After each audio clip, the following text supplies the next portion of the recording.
Welcome to 360 Tamil. இன்னைக்கு இந்த வீடியோல நம்ம எந்த படத்தோட எக்ஸ்பிளனேஷன் பத்தி பார்க்க போறோம்னா, மலையாள சினிமால இந்த வருஷம் வெளியான சூத்திரவாக்கியம் அப்படின்ற படத்தை பத்தி தான் பார்க்க போறோம். இது ஒரு பக்கவான மிஸ்ட்ரி த்ரில்லர் படம்னு சொல்லலாம். ஸ்டார்டிங்ல இருந்து எண்டிங் வரைக்கும் சூப்பரா கொண்டு போயிருப்பாங்க. கதைக்களமே ரொம்ப வித்தியாசமா இருக்கும். நான் முதல்ல பிளாட்டை பத்தி சொல்றேன். நம்ம ஹீரோ இருக்காரு பாத்தீங்களா, போலீஸா இருப்பாரு. போலீஸ் ஸ்டேஷன்ல வச்சு பசங்களுக்கு டியூஷன் மாதிரிலாம் எடுத்துட்டு இருக்காரு. அது எப்படி பாசிபிள்னு தெரியல, இந்த படத்துல அந்த மாதிரி காமிச்சிருந்தாங்க. இந்த டியூஷனுக்கு வர ஒரு பையன் கிட்ட இருந்து இவருக்கு ஒரு பொருள் கிடைக்குது. அந்த பொருள்ல இருந்து தான் இந்த கேஸே ஆரம்பிக்குது. ஒரு கிரைம் நடந்திருக்கும். அந்த கிரைம் எப்படி நடந்தது, யாரெல்லாம் இதுல சம்பந்தப்பட்டிருக்காங்கன்னு நம்ம இன்ஸ்பெக்டர் விசாரிக்கிறாரு. கடைசியில குற்றவாளியை கண்டுபிடிச்சாரா இல்லையான்னு சொல்றது தான் கதையா இருக்கும். இது தமிழ்லயே இருக்கு. பார்க்கணும்னு நினைக்கிறவங்க ஃபுல்லா கூட பாருங்க. எக்ஸ்பிளனேஷனுக்குள்ள போறதுக்கு முன்னாடி வீடியோக்கு ஒரு லைக் போடுங்க. அது மூலியமா இந்த வீடியோ இன்னும் நிறைய பேர்கிட்ட கொண்டு போய் சேர்க்கப்படும். மேற்கொண்டு டைம் வேஸ்ட் பண்ணாம நம்ம நேரடியா எக்ஸ்பிளனேஷனுக்குள்ள போயிடலாம். படத்தோட ஸ்டார்டிங் சீனே ஒரு போலீஸ் ஸ்டேஷனை காட்டுறாங்க. இங்க வேலை பார்க்கறவரு ஒரு பெல் எல்லாம் செட் பண்ணிட்டு இருக்காரு. காரணம், இந்த ஸ்டேஷனுக்கு மேல டியூஷன் மாதிரிலாம் நடந்துட்டு இருக்கு. அதுக்காக தான் இந்த பெல்லை செட் பண்ணிட்டு இருக்காரு. அப்படியே கட் பண்ணி நிமிஷான்ற ஒரு டீச்சரை காட்டுறாங்க. இவங்க எக்ஸ்ட்ராவா கிளாஸ் எடுப்பாங்க. ஆனா பசங்க அந்த கிளாஸ் எல்லாம் கட்டடிக்கிறாங்க. காரணம், அந்த சார் கிட்ட டியூஷனுக்கு போகணுன்ற மாதிரி தான் கட்டடிச்சிட்டு இருக்காங்க. என்ன, நம்ம சொல்லி தரதை விட அவர் பெட்டரா சொல்லி தராரா, ஏன் பசங்க இப்படி பண்றாங்கன்னு நிமிஷா யோசிக்கிறாங்க. இப்பதான் நம்ம ஹீரோவா காட்டுறாங்க. இவரோட பேரு ஜேவியர் அப்படின்றது. இவர் தான் இந்த ஸ்டேஷனோட இன்ஸ்பெக்டரா இருப்பாரு. அதே மாதிரி டியூஷனும் எடுத்துட்டு இருக்காரு. இவரோட வேலையை பார்த்துட்டு இருக்கும் போது ஒரு அப்பா இருக்காருல, பொண்ணை டியூஷன்ல சேர்த்து விடுறதுக்காக வந்திருக்காரு. இவருமே பேசி டியூஷன்ல சேர்த்துக்கிறதுக்கான வேலையெல்லாம் பாக்குறாரு. பசங்க எக்ஸ்ட்ரா கிளாஸ கட்டடிச்சிட்டு இருக்காங்கல்ல, இது விஷயமா பேசுறதுக்காக நிமிஷா இருக்காங்க பாத்தீங்களா, மேடமா பாக்குறதுக்காக வராங்க. மேடம், எல்லாருமே கட்டடிச்சிட்டு இருக்காங்க. ஜேவியர் சாரோட டியூஷனுக்கு போறதுக்காக தான் கட்டடிச்சிட்டு இருக்காங்க. நீங்க தான் ஏதாவது பண்ணணும் அப்படின்ற மாதிரி சொல்றாங்க. சரி, ஜேவியர் கிட்டயே பேசலான்ற மாதிரி இந்த மதர் சொல்றாங்க. ஜேவியர் சாரை பொறுத்த வரைக்கும் பசங்க கிட்ட ரொம்ப அன்பா பழகுவாரு. அதனால தான் பசங்க டியூஷன் வரதுக்கு இவ்வளவு ஆர்வமா இருக்காங்க. இதுல பர்டிகுலரா ஒரு பையனை காட்டுறாங்க. இவன் பேரு அகில் அப்படின்றது. அகிலோட அப்பா அம்மா இவர் மேல ரொம்ப பாசமா இருக்க மாதிரி நமக்கு காட்டுறாங்க. ஈவினிங் வீட்டுக்கு வந்தோடனே டியூஷனுக்கு கிளம்பணும்ன்ற மாதிரி கிளம்பி போறாரு. ஒரு அப்பா டியூஷனுக்கு சேர்க்கறதுக்காக வந்தார்ல, இப்ப சேர்க்கறதுக்காக பேசி முடிச்சுட்டு கிளம்புறாரு. அப்பதான் மதரும் நிமிஷா மேடமும் இந்த இடத்துக்கு வராங்க. இப்ப வந்தவங்க இவர்கிட்ட விஷயத்த சொல்றாங்க. அதாவது பசங்க எக்ஸ்ட்ரா கிளாஸ கட் பண்ணிட்டு இருக்காங்க, உங்க டியூஷனுக்கு வரதுக்காக இப்படி பண்ணிட்டு இருக்காங்க, நீங்க தான் ஏதாவது பண்ணணும் அப்படின்ற மாதிரி சொல்றாங்க. இதுக்கப்புறம் பசங்க அப்படி பண்ணாம நான் பாத்துக்கிறேன், நீங்க போயிட்டு வாங்க அப்படின்ற மாதிரி இவர் அனுப்பி விடுறாரு.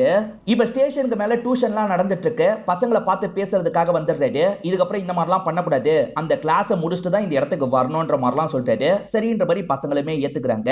இவர் பசங்களை கவனிச்சிட்டு இருக்கும் போது வேற சில கேஸ்லாம் வருது. கீழே இருக்கவங்க கொஞ்சம் சமாளிக்கிறாங்க. ப்ரொஃபசர் மாதிரி ஒரு நபர் வந்திருக்காரு. அவர் குறிப்பா ஹீரோவை பார்க்கறதுக்காக தான் வந்திருக்காரு. அதனால ப்ரொஃபசர் வந்திருக்காருன்ற மாதிரி ஹீரோவை வர வச்சிடுறாங்க. ப்ரொஃபசர் ஒரு இடத்துக்கு இன்வைட் பண்றதுக்காக தான் வந்திருப்பாரு. இந்த ப்ரொஃபசர் மேல ஹீரோ நிறைய மரியாதைலாம் வச்சிருக்காரு. அதே மாதிரி வேற ஒருத்தவங்க ஒரு விஷயத்த சொல்றதுக்காக வந்திருக்காங்க. அது என்னன்னா, இந்த இடத்துல ஒரு கிணறு இருக்கும். அந்த கிணறுல நிறைய குப்பையெல்லாம் கொட்டிட்டு போறாங்க. ஒருத்தர் தட்டி கேட்டிருப்பாரு. அப்படி தட்டி கேட்டதுக்கு அடிச்சிருக்காங்க. என்ன நடந்தது அப்படின்ற மாதிரி இவர் டீட்டெயிலா கேட்கிறாரு. அவருமே நடந்த விஷயத்த சொல்றாரு. அந்த கிணத்துல நிறைய ஆளுங்க லாரி மூலியமா சரக்கெல்லாம் கொட்டுறதுக்காக வந்திருப்பாங்க.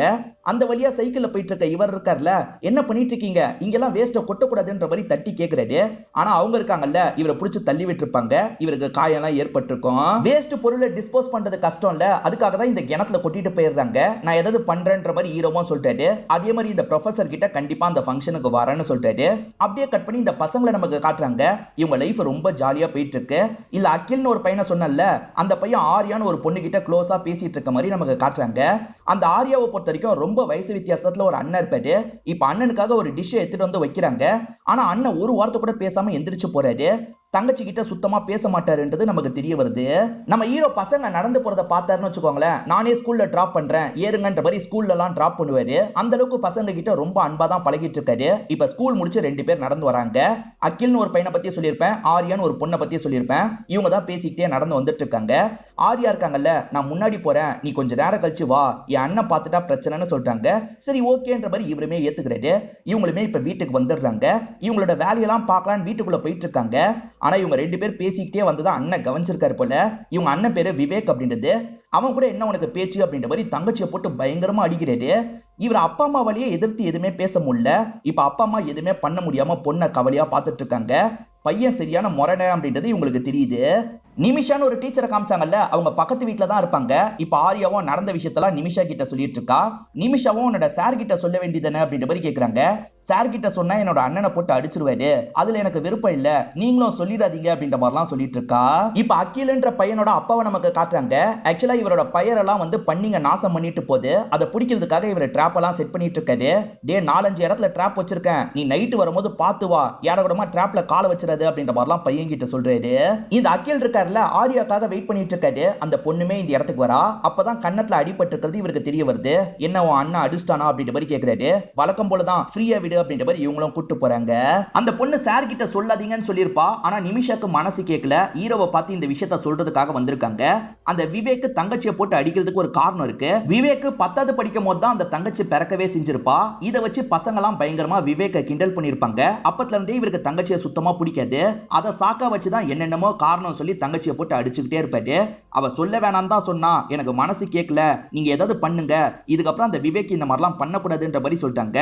சொல்லிட்டீங்கல்ல, நான் பாத்துக்கிறேன்ற மாதிரி இவர் சொல்றாரு. ஒரு கிணத்துல நிறைய பேர் குப்பையெல்லாம் போடுவாங்கன்னு சொன்ன பாத்தீங்களா, இந்த கிணறா தான் இருக்கும். இதுக்கப்புறம் யாராவது குப்பையை போட்டா உடனே அவங்கள ஸ்டாப் பண்ணணும், நம்ம ஃபைன் மார்லாம் போடணும் அப்படின்ற மாதிரி ஆளுங்க பேசிட்டு இருக்காங்க. இப்போ ஒரு பொண்ணு பைக்ல வராங்க. இவங்க பேரு பெட்சி அப்படின்றது. நிறுத்துமா நிறுத்து, லைசன்ஸ்லாம் எடுன்ற மாதிரி ஆளுங்க வாங்கி பாக்குறாங்க. பார்த்தா இவங்க கனடா லைசன்ஸ தராங்க. என்னமா கனடா லைசன்ஸ தர, இதெல்லாம் இங்க செல்லாது, இங்க லைசன்ஸ் இல்லல்ல, அதனால நீ ஃபைன் தரணும் அப்படின்ற மாதிரி சொல்றாங்க. என்கிட்ட காசு இல்லன்ற மாதிரிலாம் அவங்க சொல்றாங்க. அப்ப ஸ்டேஷனுக்கு வண்டியை கொண்டு போறோம் அப்படின்ற மாதிரி ஆளுங்க கொண்டு போறாங்க. இந்த பெட்சியை பொறுத்த வரைக்கும் சொந்தக்காரங்களா ஒருத்தங்க இருப்பாங்க. அவங்க பேரு ஷெர்லி அப்படின்றது. ஷெர்லி ஆன்ட்டிக்கு கால் பண்ணலான்ற மாதிரி ஷெர்லிக்கு கால் பண்றாங்க. இந்த விவேக்க வர சொல்லியிருப்பாங்க. சார் எதுக்காக வர சொன்னீங்க அப்படின்ற மாதிரி விவேக் இந்த இடத்துக்கு வராரு. வந்துட்டியா விவேக், வா வான்ற மாதிரி ஹீரோ இருக்கார்ல, பக்கத்துல போய் பலார்னு ஒரு அடி அடிக்கிறாரு. அவர் பொத்துன்னு கீழே போய் விழுந்துடுறாரு. நான் எதுக்காக உன்னை அடிச்சன்றது உனக்கு நல்லா தெரியும், இதுக்கப்புறம் உன்னோட தங்கச்சி ஆரியாவை அடிச்சேன்னு எனக்கு தெரிஞ்சது, தொலைச்சிருவேன், கிளம்புடா அப்படின்ற மாதிரி மிரட்டி அனுப்பி விடுறாரு. இந்த விவேக்க பொறுத்த வரைக்கும் வெளிநாட்டுக்கு போறதுக்கு ட்ரை பண்ணிட்டு இருக்காரு. அப்பதான் வாசல்ல ஷெர்லியை பாக்குறாரு. அதாவது ஆன்ட்டியா ஒருத்தங்க வந்தாங்கல்ல, அவங்கள பாக்குறாரு. அவங்க வெளிநாட்டுல இருந்து தான் வந்திருக்காங்க. என்ன வெளிநாட்டுக்கு அனுப்ப முடியுமான்ற மாதிரிலாம் பேசிட்டு இருக்காரு. இங்க எதுக்காக வந்தீங்கன்ற மாதிரிலாம் கேக்குறாரு. இப்ப இவங்களை கூட்டிட்டு வந்து பெட்சியை நமக்கு காட்டுறாங்க. இந்த பெட்சி மேல டியூஷன்லாம் நடக்கிறத பாக்குறாங்க. என்ன போலீஸ் ஸ்டேஷன்ல டியூஷன் மாதிரி எடுத்துட்டு இருக்காங்க அப்படின்ற மாதிரி இவங்க மேல வந்துடுறாங்க. இங்க நிறைய பசங்க இருக்காங்கல்ல, அவங்க கிட்ட சேர்ந்து பேசிட்டு இருக்காங்க. நீங்க எதுக்காக வந்தீங்கன்ற மாதிரி இந்த விவேக் கேக்குறாரு. தோ இந்த பெட்சிக்காக தான் வந்தன்ற மாதிரி ஷெர்லி சொல்லிட்டு இருக்காங்க. அப்ப இவரும் மேல பாக்குறாரு. மேல பார்த்தா இவரோட தங்கச்சி இருக்காங்கல்ல, அந்த அகில்ன்ற பையன் கிட்ட க்ளோஸா பேசிட்டு இருக்காங்க. ஓஹோ இது வேற நடக்குதா அப்படின்ற மாதிரி கோவப்படுறாரு. அப்ப முத வாட்டி தங்கச்சியை இவங்க 2 பேர் ஒன்னா இருக்கிறதுக்காக அடிக்கல, நார்மலா தான் அடிச்சிருக்காரு போல. நான் கனடா லைசன்ஸை வச்சு வண்டி ஓட்டிட்டு வந்துட்டேன், அதனால தான் மாட்டிக்கிட்டேன் அப்படின்ற மாதிரிலாம் இந்த பெட்சி எல்லார்கிட்டயும் ஜாலியா பேசிட்டு இருக்காங்க. பெட்சியை கூட்டு போறதுக்காக தானே ஷெர்லி வந்திருக்காங்க. இந்த ஷெர்லி யாருன்றது இப்பதான் தெரிய வருது. ப்ரொஃபசர்னு ஒருத்தரை காமிச்சாங்கல்ல, அவரோட பொண்ணா தான் இவங்க இருப்பாங்க. ப்ரொஃபசர் மேலே இவருக்கு மரியாதை இருக்குல்ல, அதனால ஃபைன் அமௌண்ட்லாம் வாங்க மாட்டாரு. இதுக்கப்புறம் இப்படி பண்ணாதீங்க, கூட்டு போங்கன்னு அனுப்பி வைக்கிறாரு. இப்ப மேத்யூ அப்படின்ற ஒரு பிசினஸ் மேனை நமக்கு காட்டுறாங்க. இவர்கிட்ட தான் விவேக் டிரைவரா வேலை பார்த்துட்டு இருக்காருன்னு தெரியுது. இவர் அப்செட்டா இருக்கிறத மேத்யூ கவனிக்கிறாரு. என்னடா ஆச்சுன்னு கேக்குறாரு. சேச்சே அதெல்லாம் ஒண்ணே இல்ல, நான் கூடிய சீக்கிரத்துல வெளிநாட்டுக்கு போக போறேன், அதுக்கான முயற்சியில தான் நான் இருக்கேன் அப்படின்ற மாதிரிலாம் சொல்லிட்டு இருக்காரு. வயசானவங்களாம் சேர்ந்து அவங்க வீட்டு மொட்டை மாடியில சேர்ந்து சரக்கு வச்சிட்டு இருக்காங்க. அப்ப பக்கத்து வீட்டுல ஏதோ வண்டி வர மாதிரி சவுண்ட் கேக்குது. குடிச்சிட்டு இருக்கிறதுல ஒருத்தர் மட்டும் என்ன ஏதுன்னு பாக்குறாரு. அவர் என்ன பார்த்தாரு அப்படின்றத தெளிவா நமக்கு காட்ட மாட்டாங்க. யாரோ ஓடி போன மாதிரி பார்த்திருக்காரு போல. நம்ம ஹீரோ கிட்ட நிறைய பசங்க டியூஷன் படிச்சிட்டு இருக்காங்கல்ல, அவங்க எல்லாருமே காலையில ஸ்கூலுக்கு வந்திருக்காங்க. இப்ப அசம்பிளில போய் நிக்கலான்ற மாதிரி நிக்கிறதுக்காக போறாங்க. பொத்து பொத்துன்னு மயங்கி மயங்கி கீழே விழுறாங்க. என்னாச்சு அப்படின்ற மாதிரி சாருங்கெல்லாம் ஷாக் ஆயிட்டு இருக்காங்க. ஹீரோக்கு தகவலை பாஸ் பண்ணிடுறாங்க. 5 பேர் கிட்ட மயங்கி இருப்பாங்க. என்ன ஏதுன்னு விசாரிக்கிறதுக்காக இவர் வந்திருப்பாரு. அப்பதான் இவங்க பீடி பிடிச்சிருக்காங்க அப்படின்றது இவருக்கு தெரிய வருது. ஸ்மெல்ல வச்சே கண்டுபிடிச்சிருப்பாரு. என்ன நடந்தது ஒழுங்கா சொல்லுங்கன்ற மாதிரிலாம் கேட்கிறாரு. இந்த பசங்களுமே நடந்த விஷயத்த சொல்றாங்க. இதுல ஒரு பையன் சிகரெட் மாதிரி கொண்டு வந்திருப்பான். எல்லாருமே எப்படிதான் இருக்கு பாப்போன்ற மாதிரி செக் பண்றதுக்காக பிடிக்கலாம் செஞ்சிருப்பாங்க. ஒரு பொண்ணுமே கூட சேர்ந்து பிடிக்கலாம் செஞ்சிருப்பா. இவங்க ஒரு பையனோட வீட்டுக்கு பக்கத்துல இருந்து தான் இந்த சிகரெட் எல்லாம் பிடிச்சிட்டு இருக்காங்க. அப்பதான் இவங்க எல்லாருக்குமே நெயில் பாலிஷ் ஸ்மெல் ஹெவியா வருது. என்ன இந்த இடத்துல வந்து நெயில் பாலிஷ் ஸ்மெல் ஹெவியா வருது அப்படின்ற மாதிரிலாம் பசங்க யோசிக்கிறாங்க. அதை ரொம்ப நேரம் சுவாசிச்சாங்கல்ல, அதனால தான் இந்த மாதிரிலாம் நடந்திருக்கு போல. இதெல்லாம் கேட்டுட்டு இருக்க ஹீரோ இருக்கார்ல, இதுக்கப்புறம் இந்த மாதிரி சிகரெட் எல்லாம் பிடிக்க கூடாதுன்ற மாதிரி பசங்க கிட்ட சொல்லிட்டு, அதே மாதிரி எங்க வச்சு பிடிச்சிங்கன்ற மாதிரியும் கேட்டு தெரிஞ்சுக்கிறாரு. ஆரியா அகில்னு 2 பேர் பழகிட்டு இருக்கிறத காமிச்சாங்கல்ல, அதுல இன்னைக்கு ஆரியாக்கு பர்த்டேவா இருக்கும். அகில் ஒரு இடத்துக்கு வர சொல்லியிருப்பாரு. இவங்களுமே வந்துட்டு இருக்காங்க. கிணத்துக்கு பக்கத்துல ஒரு பழைய பில்டிங் இருக்கும், அங்கதான் வர சொல்லியிருப்பாரு. அங்க பர்த்டேக்கான செட்டப்லாம் பண்ணிருக்காரு. அதை பார்த்து இவங்க சந்தோஷப்படுறாங்க. 2 பேருமே சேர்ந்து இந்த இடத்துல போட்டோ எடுத்துக்கலாம்னு யோசிக்கிறாங்க. இவங்க தனியா ஒரு கேக்க வெட்டுறாங்க. கேக்கெல்லாம் வெட்டி முடிச்சதுக்கு அப்புறம் போட்டோ எடுத்துட்டு இருக்காங்க. இவங்க போட்டோ எடுத்துட்டு இருக்கும் போது கரெக்டா விவேக் இந்த இடத்துக்கு வந்துடுறாரு. தங்கச்சியை ஃபாலோ பண்ணி தான் இந்த இடத்துக்கு வந்திருக்காரு போல. இவங்க 2 பேர் போட்டோ எடுக்கிறத பார்த்து டென்ஷன் ஆயிடுறாரு. இப்ப ஆர்யாவை போட்டு பயங்கரமா அடிச்சிட்டு இருக்காரு. நிறுத்துங்க நிறுத்துங்கன்ற மாதிரி இந்த பையன் கண்ட்ரோல் பண்றதுக்கு ட்ரை பண்றான். இந்த பையனையும் 4 அடி அடிக்கிறாரு. ஆனா குறிப்பா தங்கச்சியை போட்டு தான் பயங்கரமா அடிச்சிட்டு இருக்காரு. இவர் அடிக்கிற அடியில தங்கச்சி முகத்துல இருந்து ரத்தம்லாம் ஊத்த ஆரம்பிக்குது. இப்ப காயத்தோடய விட்டுட்டு போயிடுறாரு. இந்த பொண்ணுமே நிமிஷாவை பாக்குறதுக்காக வராங்க. நீங்க போன வாட்டி சொன்னதுக்கே என்னோட அண்ணன் ரொம்ப கோவப்பட்டான். இந்த விஷயத்தை பத்தி எல்லாம் ஹீரோ கிட்ட நீங்க சொல்லாதீங்க. இந்த விஷயம்லாம் எனக்கு பழகி போயிடுச்சு அப்படின்ற மாதிரி இந்த பொண்ணு சொல்லிட்டு இருக்கா. ஹீரோவோட டியூஷன்ல கமல்னு ஒரு பையன் படிப்பான். அந்த கமலை பொறுத்த வரைக்கும் பழைய பொருள்லாம் சேகரிக்கிற வேலை பண்ணுவான். அவன் வீட்டு காம்பவுண்ட் சவர்ல நேத்து நைட்டு யாரோ ஏறி போயிருக்காங்க போல. அதை பத்திலாம் இவங்க கிட்ட சொல்லிட்டு இருக்கான். அதெல்லாம் உன்னோட பிரம்மையா இருக்கும். உன் வீட்டுல யாரா ஏறி போக போறா அப்படின்ற மாதிரி போலீஸுங்க எல்லாம் கேக்குறாங்க. பிரம்மையா தான் இருக்கும் போலன்ற மாதிரி இந்த பையனுமே இந்த விஷயத்தை ஃப்ரீயா விட்டுறான். இன்னைக்கு ஆர்யா டியூஷனுக்கு வராம இருப்பாங்க. என்ன ஏதுன்ற மாதிரி இவர் விசாரிக்கிறாரு. ஆர்யாக்கு உடம்பு முடியலன்ற மாதிரிலாம் பசங்க சொல்றாங்க. சரின்ற மாதிரி ஏத்துக்கிறாரு. இந்த அகிலுக்கு க்ளோஸ் ஃப்ரெண்டா ஒருத்தர் இருப்பாரு. அவர்கிட்ட அகில் நடந்த விஷயத்த சொல்றாரு. என் கண் முன்னாடி அண்ணன் அப்படி போட்டு அடிச்சான். எனக்கு பார்க்கவே கஷ்டமா இருக்கு. அந்த அண்ணனை ஏதாவது பண்ணணும் அப்படின்ற மாதிரி சொல்றாரு. நம்மளால என்னடா பண்ண முடியும்? நம்மளால எதுவுமே பண்ண முடியாதுன்ற மாதிரி இந்த ஃப்ரெண்ட் சொல்றான். அதுவும் சரிதான் அப்படின்ற மாதிரி இவரும் ஏத்துக்கிறாரு. ஆனா அண்ணனை ஏதாவது பண்ணணும் அப்படின்ற மாதிரி உள்ளுக்குள்ள யோசிக்கிறாரு. ஏதோ ஒரு பிளான் இவருக்கு கிடைச்சிருது போல. அந்த விவேக் இந்த கிணத்துக்கு பக்கத்துல குப்பை போடுறதுக்காக வந்துட்டு இருக்காரு. இதை இந்த பையன் லாங்ல வச்சே பாத்துருவான். ஆக்சுவலா அப்பா கிட்ட ட்ராப் மாதிரி இருக்கு பாத்தீங்களா? 2 ட்ராப் எடுத்துட்டு வந்துடுறான். ஒன்னு கிணத்துக்கு பக்கத்துல வச்சிடறான். இன்னொன்னு கிணத்துக்கு கொஞ்சம் தள்ளி வச்சிடறான். அவன் காலை வச்சா கால் மாட்டிக்கும். வலியால துடிப்பான். இது போதுன்ற மாதிரிலாம் இந்த பையன் யோசிக்கிறான். இப்ப அவர் வர மாதிரி சவுண்ட் கேக்குது. போய் ஒளிஞ்சுக்கலான்ற மாதிரி வேகமா ஒளிஞ்சுக்கிறான். இப்ப தீபக்கும் மூட்டை மாதிரி எதையோ தூக்கிட்டு வந்துட்டு இருக்காரு. இப்ப மொதல் ட்ராப்பை நெருங்கி வராரு. ஆனா மொதல் ட்ராப்பை மிதிக்காம தாண்டிடுறாரு. சே மிஸ் ஆயிடுச்சு அப்படின்ற மாதிரி இந்த பையன் ஃபீல் பண்றான்.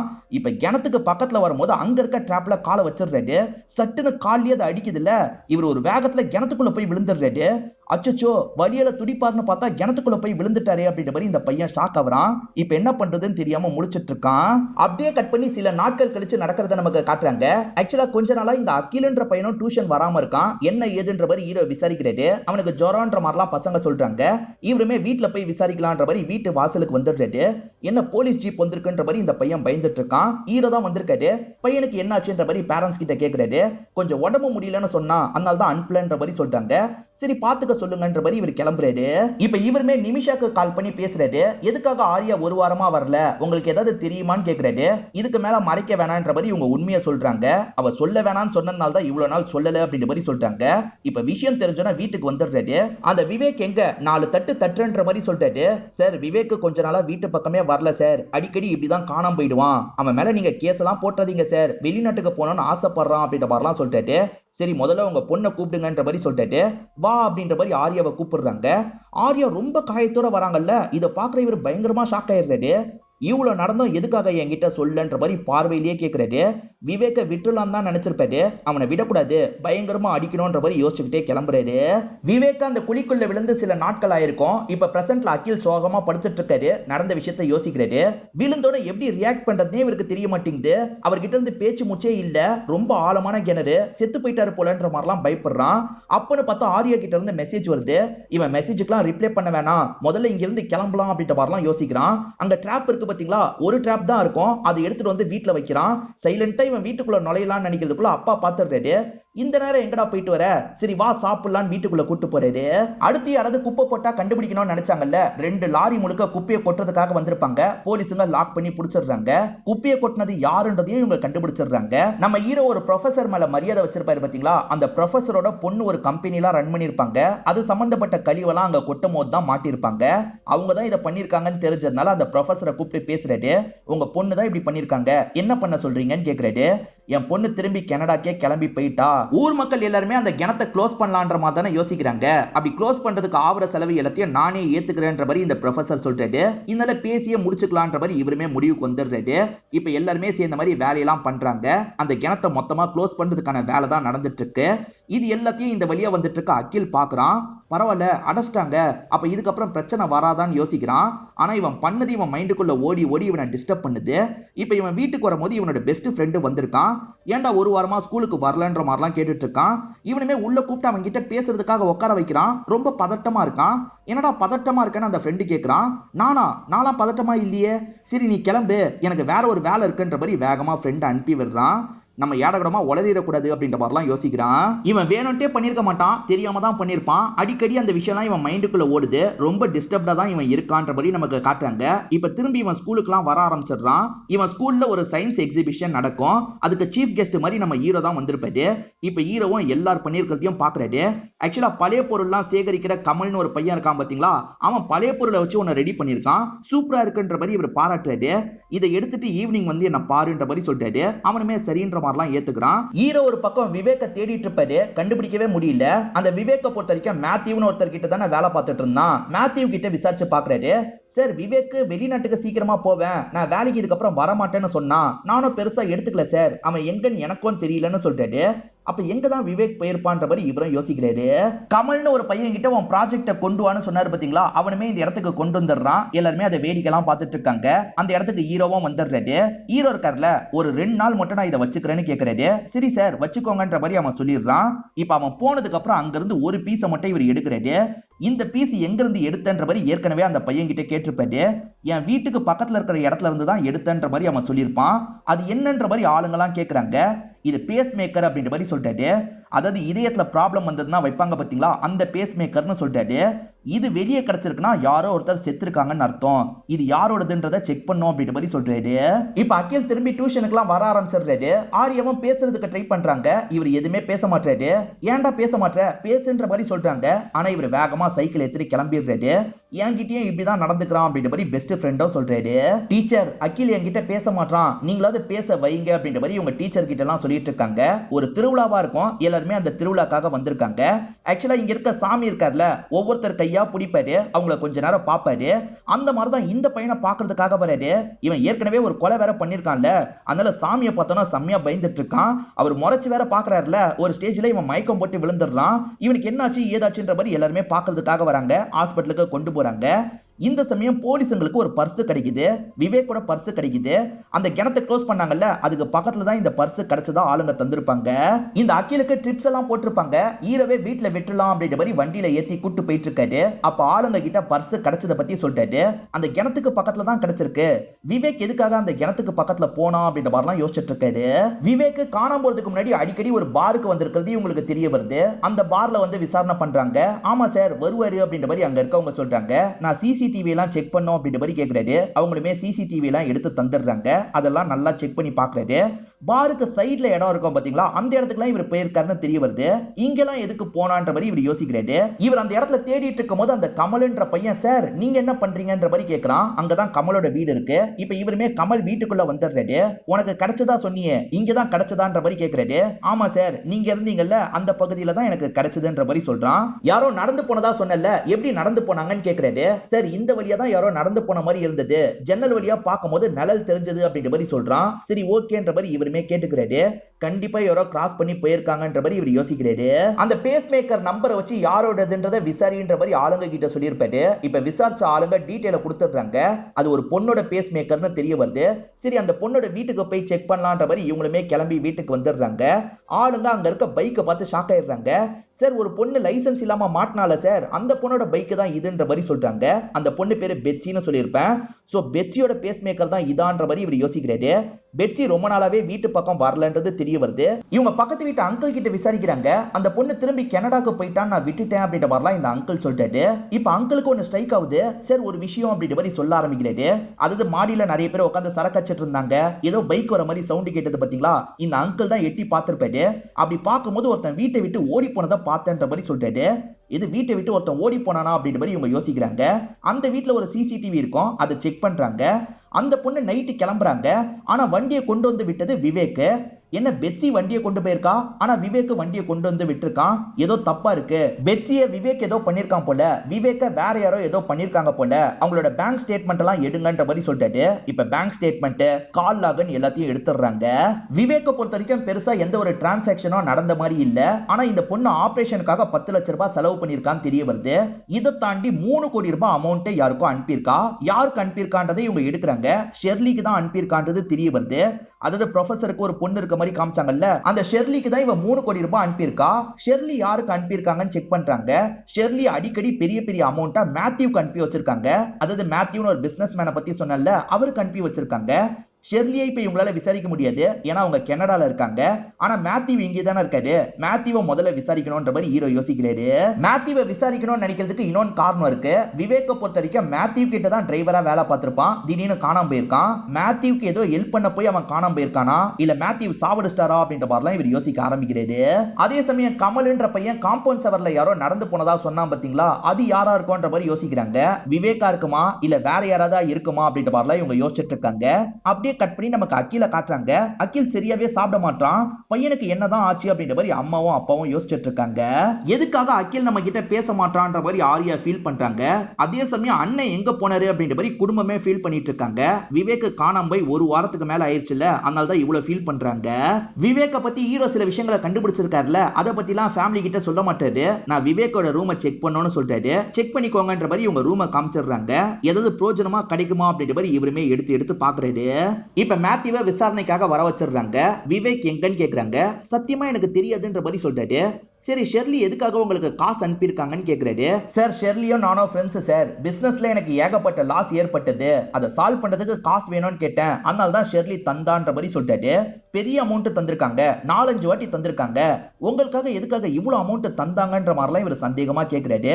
மேத்யூவும் சில விஷயங்களை சொல்ல ஆரம்பிக்கிறாரு. சார், எங்க 2 பேருக்குள்ள அஃபேர் போயிட்டு இருக்கு சார், அதனால தான் இவ்வளவு காசு என்ன நம்பி தந்திருக்கா அப்படின்ற மாதிரி சொல்லிட்டாரு. சரி, பெட்சியை பத்தி சொல்லுங்கன்ற மாதிரி ஹீரோ கேட்கிறாரு. சார், ஷெர்லியோட சொந்தக்கார பொண்ணு தான் அந்த பெட்சி, அவ்வளவுதான் சார் எனக்கு தெரியும், அதை தாண்டி எதுவுமே எனக்கு தெரியாது அப்படின்ற மாதிரிலாம் இவர் சொல்லிட்டு இருக்காரு. ஷெர்லியை பொறுத்த வரைக்கும் இங்க பிசினஸ் பண்ணலான்ற மாதிரி தான் பிசினஸ் ஆரம்பிச்சிருப்பாங்க. திடீர்னு பிசினஸ் எல்லாம் முடிச்சுட்டு கிளம்பி போயிருப்பாங்க.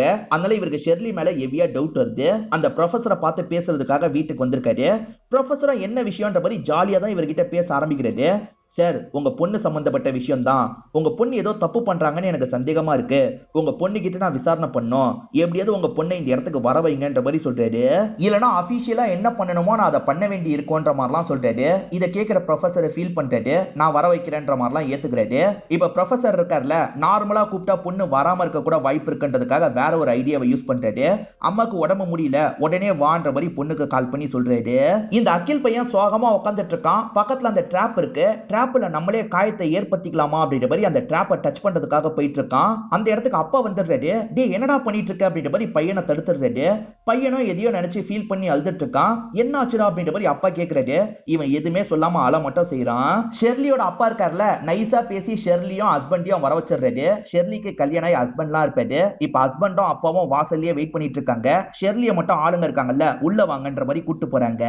அகிலுக்கு உள்ளுக்குள்ளேயே வச்சிட்டு இருக்கிறது ரொம்ப கஷ்டமா இருக்கு. ஃப்ரெண்டு கிட்ட சொல்லிடலான்ற மாதிரி பெஸ்ட் ஃப்ரெண்டு கிட்ட எல்லாத்தையும் சொல்லிடுறான். இப்ப 2 பேருமே சேர்ந்த மாதிரி நிமிஷாவை பார்க்கிறதுக்காக வராங்க. நிமிஷா கிட்ட எல்லாத்தையும் சொல்லிடுறாங்க. அட பாவி, எதுக்காகடா இவ்வளவு நாள் சொல்லாம இருந்தன்ற மாதிரிலாம் நிமிஷா கேக்குறாங்க. எதுக்காக என்ன கூட்டு வந்திருக்கீங்க சொல்லுங்கன்ற மாதிரிலாம் ஷெர்லி கேக்குறாங்க. வெயிட் பண்ணுங்க, இன்ஸ்பெக்டர் வருவாருன்ற மாதிரி 1 மணி நேரத்துக்கு மேல வெயிட் பண்ண வச்சிடுறாங்க. இப்ப இன்ஸ்பெக்டர் வந்தோடனே இவங்களும் கோவப்படுறாங்க. எதுக்கு சார் சம்பந்தமே இல்லாம என்ன வர வச்சிருக்கீங்க, என்னதான் சார் உங்க பிரச்சனை அப்படின்ற மாதிரிலாம் கேட்டுட்டு இருக்காங்க. எதுக்காக மேத்யூக்கு அவ்வளவு பெரிய அமௌண்ட் தந்திருக்கீங்கன்ற மாதிரி கேக்குறாரு. அதான் மேத்யூ கிட்டே கேட்டு தெரிஞ்சுக்கிட்டீங்கல்ல, என்கிட்ட வேற தனியா கேட்கணுமா? மேத்யூக்கும் எனக்கும் பழக்கம் போயிட்டு இருக்கு சார், அதனால தான் கேட்கும் போது நிறைய காசை தந்துட்டேன் அப்படின்ற மாதிரி இவங்க சொல்றாங்க. உங்க தனிப்பட்ட வாழ்க்கையை பத்தி எனக்கு கவலையே கிடையாது. மேத்யூக்கு டிரைவரா விவேக்னு ஒருத்தன் வேலை பார்த்தான்ல, அவன் இப்ப மிஸ்ஸிங்ல இருக்கான். அவன் எப்படி மிஸ் ஆனா? அதே மாதிரி பெட்சின்ற பொண்ணு இறந்து போயிருக்கா, அதுக்கும் உங்களுக்கும் என்ன சம்பந்தம்? ஒழுங்கா சொல்லுங்கன்ற மாதிரி கேக்குறாரு.